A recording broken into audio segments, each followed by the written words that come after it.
between the two. Now, I'm waiting for the question, and Gordon is my question, guys, so I'm kind of surprised Gordon hasn't asked it yet. I'm thinking of it.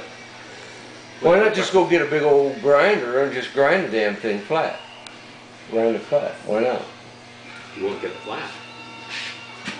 Takes off too much at once.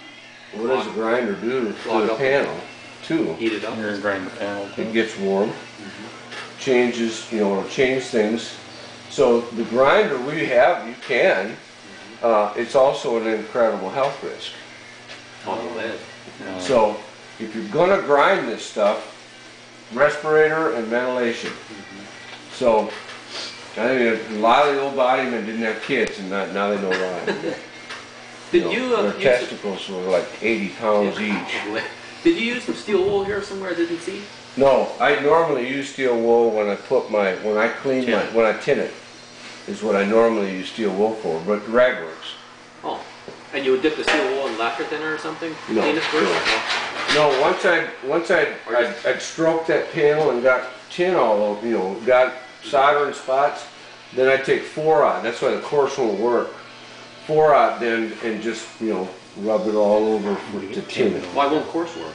It's just because it's too, yeah, it's like little, you want something that packs up nice and smooth and tight.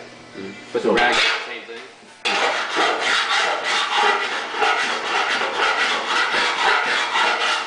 Okay, so what I still have here is I still have this gap, and I know it without even running my hands on it, because when I run my file on this panel, I've got file lines that end here and then they start over here.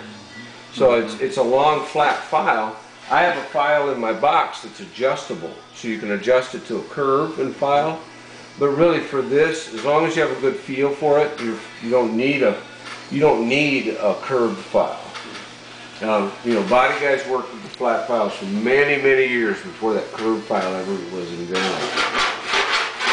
Same here. See, I'm running my file up here onto this filler, and I'm hitting high, and I'm hitting it here. But I know I can take the solder off because I'm not hitting bare metal yet. Once you hit bare metal, you have to stop. Taking any more filler off is counterproductive, right? Because you got a nuppy.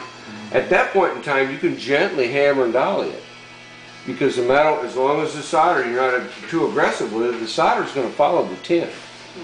So you can go back in, if you got a little uppy, and hammer that guy back down, and then go back at it, provided it doesn't create a misshapen spot. Now, I know you don't want to do it, but could you just fill a big ding full of solder, a big lump?